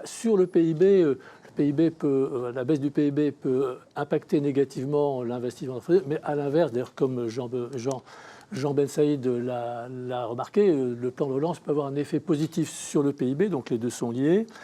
Et puis je pense qu'effectivement, je partage votre sentiment que le marché de partenariat n'est certainement pas la seule chose à faire, mais simplement il devait être considéré comme un mode de réalisation normal, et je pense qu'il faudrait qu'on soit très neutre, c'est-à-dire qu'on ne pénalise aucun mode. Voilà, je pense qu'il y aurait beaucoup de choses à dire, mais on le dira disons plus tard. Je pense que ça clôt, disons, cette partie-là, donc on va avoir un petit jingle et je crois quelques photos pour introduire les orateurs suivants.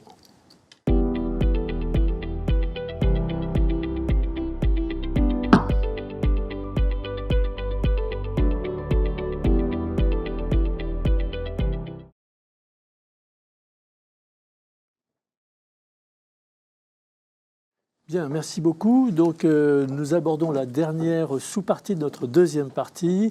On a vu en effet qu'il y aurait une offre et une demande différentes donc dans les services publics et les infrastructures publiques. Et donc maintenant, on va essayer de se demander si, d'ailleurs le président Leménian avait posé la question un petit peu de la dimension juridique et financière, on va se demander si la boîte à outils juridique et financière permet aujourd'hui de résoudre tous les problèmes qu'on a devant nous pour les prochaines années, ou s'il faut éventuellement la faire évoluer. Pour ça, nous avons trois intervenants, deux qui sont ici, je les remercie d'être ici, et le troisième qui est donc en digital. François Tenaillot, d'abord avocat associé CMS Francis Lefebvre, ensuite Jean-François Marcot, directeur du développement France de Meridiam, et Mounir Korm, donc directeur général délégué, associé et fondateur, ce qui montrera d'ailleurs au président Leménian que le juridique et le financier se parlent beaucoup. Et voilà, donc à vous, mes chers amis. Alors, je vais commencer. Effectivement, je suis heureux d'être invité avec la commission financement de l'IGD. Je ne me sens pas du tout un intrus. Pas du tout. Je vais essayer d'être bref. Compte tenu du temps imparti, et peut-être rebondir sur ce que Emmanuel Pélisson a dit tout à l'heure, parce qu'il a esquissé des sujets qui sont, je pense, au centre des préoccupations, notamment des juristes, et il a largement défriché un sujet sur lequel je souhaiterais revenir. Alors, peut-être juste en quelques mots, déjà, sur le cadre juridique, le cadre juridique principal, ça va être le Code de la commande publique, dont on doit saluer l'existence depuis 2019, qui donne quand même un cadre assez lisible, en tout cas pour les juristes. Et à côté de ça, on a parlé des appels à projets qui peuvent aussi couvrir un certain nombre des besoins. Au sein de ce code de la commande publique, depuis la réforme de 2015-2016, les ordonnances qui ont préfiguré d'ailleurs cette codification, il y a très clairement un accent très fort mis sur les marchés globaux, notamment les marchés globaux de performance, dans lesquels peuvent s'incarner les contrats de performance énergétique, dont on a parlé tout à l'heure. Les contrats de performance énergétique n'existent pas en tant que tels. Ils s'incarnent dans des formes. Une des formes possibles, c'est le marché global de performance qui commence à être utilisé. Le marché global de performance à financement public est un cadre qui est largement utilisé aujourd'hui et qui est, je dirais, le contrat à la mode sur lequel il n'y a pas lieu de revenir. À côté de ces marchés globaux de performance, il y a aussi des marchés globaux sectoriels qui sont également très importants et qui se développent On a un peu l'impression à l'infini. D'ailleurs, on a encore des exemples dans la loi ASAP de décembre, avec un nouveau cas et un développement des marchés globaux de la Société du Grand Paris. Et d'ailleurs, au passage, sans que le Conseil constitutionnel ne dise quoi que ce soit sur ce développement des contrats globaux dans certains secteurs. Et j'y reviendrai, et je pense que c'est quand même un point intéressant. Le Conseil constitutionnel n'était pas saisi de la question, mais il pouvait s'auto-saisir de savoir si multiplier les cas de marchés globaux spécifiques, sectoriels, ne pouvait pas poser question. Ça n'a absolument pas été le cas. Donc ça, c'est le premier constat. J'irais toujours dans le prolongement de la réforme de 2015-2016. On a aussi un phénomène qui est que je pense que la clarification de ce qu'est une concession sous l'influence du droit européen et également avec cette codification dans le code de la commande publique font qu'aujourd'hui on utilise beaucoup de concessions alors que parfois on dit innovantes sur lesquelles on pourra peut-être se poser certaines questions, mais qui donne un cadre juridique pour permettre des choses qu'on n'osait peut-être pas auparavant, et c'est un aspect, je dirais, positif. Je pense notamment à tout ce qui est centre aquatique, je pense également à un certain nombre de pépinières d'entreprises, à des développements dans le secteur hospitalier, dans le secteur des universités, on utilise les concessions. Alors il faut être honnête aussi, parce qu'on ne peut pas utiliser le marché de partenariat, mais on arrive à quand même utiliser ce cadre juridique des concessions innovantes avec un partage de risques un peu différent de celui qu'on avait l'habitude de voir et qui, je pense, est un phénomène intéressant, donc dans le sens positif du développement des instruments. Alors de façon très, très spécifique et liée aux mobilités, notamment tout ce qui peut être l'ouverture à la concurrence ferroviaire, on a un contrat qui a été bâti très récemment, qui tire sa source également du droit européen, qui est le contrat de service public en matière de transport ferroviaire de voyageurs. Contrat spécifique parce qu'il transcende les catégories de concessions et de marchés de partenariat, en conformité avec le droit européen, qui a un règlement OSP qui permet de faire ça.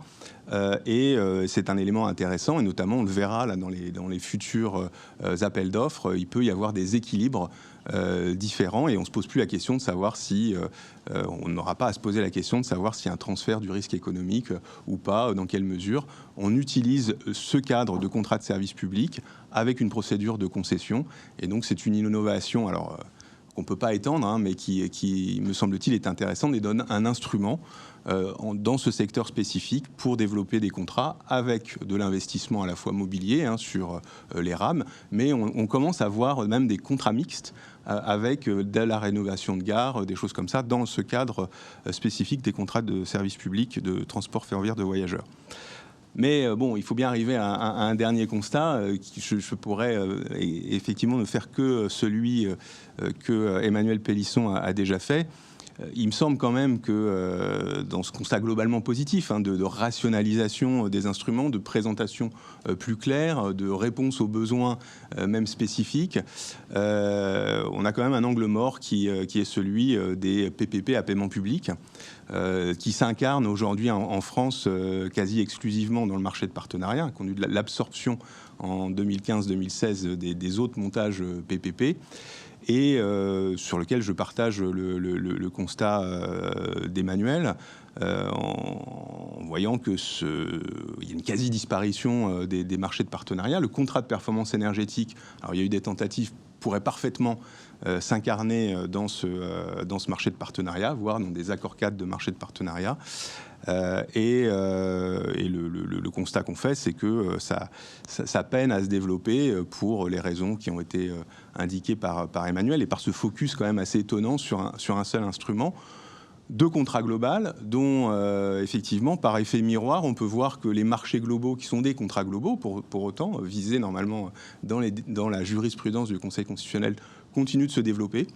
Mais il y a un vilain petit canard qui est le marché de partenariat qui, lui, a un petit peu du mal à émerger. Il ne s'agit sans doute pas de l'instrument miracle, mais effectivement, c'est sans doute un peu dommage à un moment où on doit peut-être faire feu de tout bois dans un certain nombre de cas pour développer l'investissement, alors que ça pourrait être l'instrument utile, on ait du mal à passer le pas. Et du coup, moi, je me pose la question de savoir si, de la même manière que le Conseil constitutionnel tolère le développement de marchés globaux sectoriels, on ne pourrait pas imaginer qu'il y ait un focus un peu plus sectoriel pour desserrer la contrainte sur le marché de partenariat ou un équivalent. Je pense notamment effectivement à la transition énergétique, aux besoins en matière de performance énergétique, dont on entend qu'il y a effectivement des versements de milliards de la part de l'État, mais dont on voit, ne serait-ce qu'en tant que citoyen, que des rapports les plus sérieux nous disent que ce n'est pas suffisant pour diminuer les gaz à effet de serre, pour remplir les engagements internationaux de la France, et se priver de l'effet de levier de financement privé dont tu parleras tout à l'heure, enfin à l'instant, Jean-François. C'est peut-être un petit peu dommage parce que l'outil n'est plus là, tout simplement, et donc c'est ce constat peut-être un peu négatif sur lequel je voudrais terminer, mais avec une note positive, c'est qu'on a un champ d'instruments possibles qui est quand même très intéressant et sur lequel voilà, il faut regarder un peu dans le détail. Parfois, on trouve l'instrument dont on a besoin. Malgré tout, un manque, en tout cas, me semble-t-il, un constat d'un manque à l'heure actuelle qui n'est pas comblé, et dont on pourrait se dire que peut-être de façon sectorielle, en tout cas, on pourrait essayer de réouvrir les choses parce qu'il y a une forme de nécessité en l'occurrence. Merci beaucoup François. Je crois que tu as extrêmement bien montré que la boîte à outils juridique avait pas mal évolué, qu'elle s'était enrichie et qu'elle continue à évoluer. C'est vrai que je partage un peu ton sentiment sur l'angle mort du marché de partenariat, d'autant plus que c'est quelque chose que le monde entier, les banques multilatérales dans le monde entier, tout le monde dit que c'est un très bon modèle. Nous d'ailleurs Français voulons vendre nos modèles du marché de partenariat à la française dans le monde entier, tout en étant un peu coincés pour le faire en France, ce qui est une situation un petit peu paradoxale. Donc merci beaucoup de cet éclairage contractuel. Maintenant, on va faire de la finance. Alors, nous, financiers, on est suspects parce qu'on est coûteux. Donc Jean-François d'abord et ensuite Mounir vont devoir se réhabiliter, nous montrer que le financement privé n'est pas une chose aussi horrible que ce qu'on pourrait penser. Donc voilà la tâche qui t'est maintenant dévolue. Merci Pierre. C'est sûr que le rôle de l'investisseur privé, quand on voit ce plan de relance ambitieux de 200 milliards, quand on voit tout cet argent public qui va pouvoir être mobilisé sur cette relance, on se dit quelle est la place de l'investisseur privé. Alors déjà, effectivement, on voit bien qu'au niveau de nos objectifs de neutralité carbone en 2050, il va falloir faire plus. Le public peut beaucoup, mais il ne peut pas tout. Donc il faut qu'on se positionne, il faut que les collectivités puissent avoir accès à un investissement privé et faire beaucoup plus de projets. Donc le rôle d'un investisseur long terme, comme peut être Meridiam, c'est d'aider les régions et les villes à faire face aux défis climatiques et sociaux, et par rapport à leurs contraintes financières, on en a parlé, mais aussi humaines. Ce plan de relance, on voit bien, il est très ambitieux, il va mettre sous tension toutes les équipes des partis et de collectivités publiques qui vont devoir faire tous ces projets-là et on leur dit mais vous devez en faire plus. Alors comment? Et c'est là où on doit se positionner en tant qu'investisseur à leur côté et j'ai entendu le terme de co-construire, de fabriquer des projets ensemble pour améliorer la vie de leurs concitoyens, conjuguer nos efforts, je reprends tous les propos des intervenants précédents, trouver des solutions, et dans les solutions, effectivement, il y a énormément d'outils dans la boîte à outils de la commande publique. François citait les accords cadres, marché partenariat. Donc ça, c'est un outil qui n'est pas encore beaucoup utilisé. On a travaillé notamment avec François avec une grande région sur la possibilité de rénover des lycées. Et on pouvait répondre à deux enjeux grâce à cet outil, qui était un outil pour massifier. Lors de la réunion de lancement, je reprends les propos de cette région en disant on peut rénover 1 ou 2 lycées en marché public, peut-être 1 ou 2 en plus par an en marché partenariat, mais on en a des centaines. Comment fait-on pour avancer plus vite? Et donc, ils ont essayé cet nouvel outil, qui est une maîtrise d'ouvrage capitalisée, où on confie à un investisseur privé, couplé à une expertise technique, de travailler vraiment très en amont sur des diagnostics, sur l'analyse, pour pouvoir assurer la conception, et de pouvoir répondre aux besoins de performance et aux objectifs fixés par la personne publique.